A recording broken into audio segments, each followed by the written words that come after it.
The house on Hollow Creek Road. The locals used to whisper about the house on Hollow Creek Road. Children dared each other to ride their bikes past it at dusk, while adults shook their heads and muttered that some doors should stay closed. For decades, the house had been left to rot, shutters hanging loose, roof sagging, and vines clutching its brick walls like veins. It had no official history, but everyone claimed someone once lived there and never came back out. Emily had never believed in ghost stories. At 27, she was logical, practical, and tired of being told what not to do. When her friends suggested exploring the house on Hollow Creek Road, she agreed without hesitation.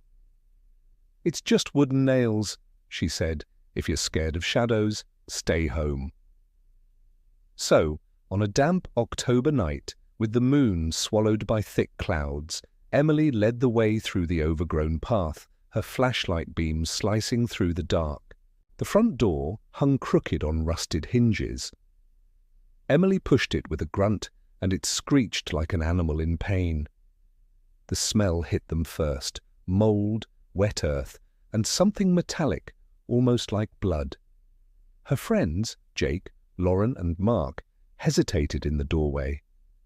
"This place feels wrong," Lauren whispered, hugging herself. "Then don't come in," Emily replied, stepping inside. Dust swirled in her light, and the air felt thick, heavy, as if the house exhaled slowly around them. The wallpaper peeled in long, curling strips. A staircase rose into the darkness above, each step warped and groaning under the weight of years. In the corner, a mirror leaned against the wall. Its surface was so grimy it hardly reflected, yet Emily swore she saw movement in it, something shifting behind her. She spun around. Nothing. "Let's check upstairs," Emily said, forcing confidence into her voice. The group climbed, the old steps shrieking underfoot. At the top was a hallway lined with doors. Most were closed, but one stood ajar, leaking a faint glow of moonlight from a shattered window inside. Jake nudged it open. The room was a child's bedroom, abandoned but strangely intact. A small bed sat beneath the window, a headless doll on the pillow. On the dresser lay drawings, crude sketches of a tall, faceless figure standing beside a little girl. "That's messed up," Mark muttered, flipping one over. His voice cracked. "There's more." On the back of each drawing, words were scrawled in a child's uneven handwriting. "He's here. He watches. Don't look at the mirror." Emily's stomach tightened. She remembered the mirror downstairs. Suddenly the floorboards creaked. Not under them, behind them. All four turned. The hallway was empty. "Probably rats," Emily said, though her voice trembled. Then the sound came again, a slow, deliberate footstep. "Let's just leave," Lauren begged, her eyes darting wildly. But Emily shook her head. "It's just the wind, or the house settling. We'll check one more room." She pushed open another door. This one revealed a study, its shelves collapsing under the weight of mouldering books. A desk sat against the wall, and on it an old journal lay open. Emily picked it up, brushing away the dust. The pages were filled with frantic handwriting.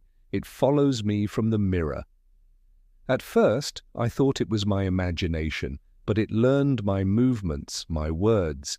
When I spoke, it echoed. When I slept, I dreamed of its face, though it has none. It wants me to look. It wants me to see. The last entry chilled her to the bone. I covered the mirrors, but reflections still find me. Even water, even glass. If you're reading this, do not look. Once it knows you've seen it, it never stops. Mark cursed under his breath. "We're done. We're leaving. Now!" But as they turned to go, the door slammed shut behind them with a thunderous crack. The room plunged into darkness. Emily's flashlight flickered, then steadied. They were alone, or so they thought. From the corner, the mirror surface of a broken picture frame glimmered faintly, and in it, something stood behind them. A tall figure, blacker than the shadows, faceless, featureless, yet impossibly aware, its head tilted slowly, unnaturally, like an insect observing prey. Emily froze, her heart hammering. She turned her light toward the corner. Nothing there, but in the reflection it was still waiting. "Don't look at it," Emily whispered, her throat dry. "Just don't." But Jake was already staring. His mouth fell open, eyes wide, as if drawn into the glass. Then he screamed, his body convulsed, seizing violently before he dropped to the floor. His eyes were open but glassy, as though something inside had been hollowed out. Lauren shrieked, pulling away. "What's happening? What the hell is that thing?"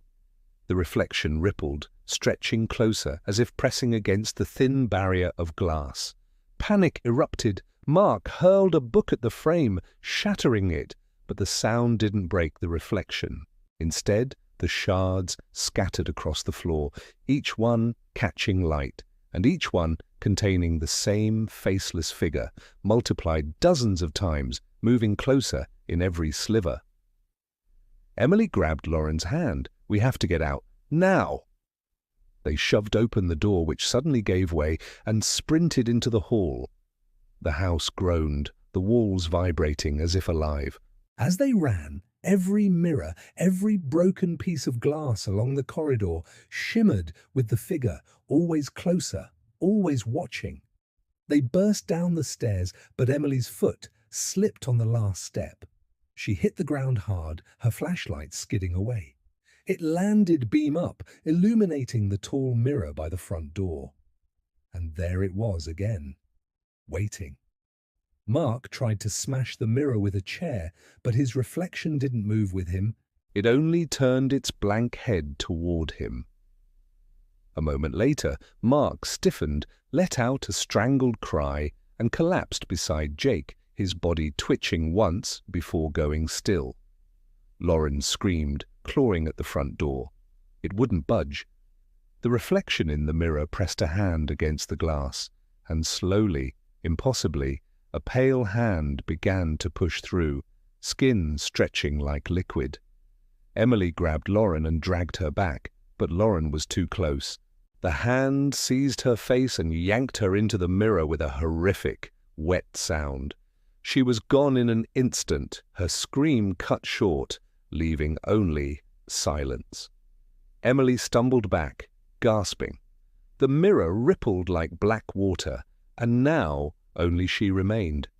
She turned and bolted into the kitchen, slamming the door. Her breath came ragged, her hands shaking violently. On the counter sat an overturned teacup filled with rainwater from a leak above, and in its surface she saw it. The faceless figure stood right behind her. She whirled, swinging her flashlight wildly. Empty room. Yet in the water's reflection it crept closer, slow, deliberate. "No," she whispered. "You're not real, you're not—" The cup shattered on the floor. She felt cold fingers brush her shoulder. The next morning, passers-by noticed the front door of the Hollow Creek house standing wide open.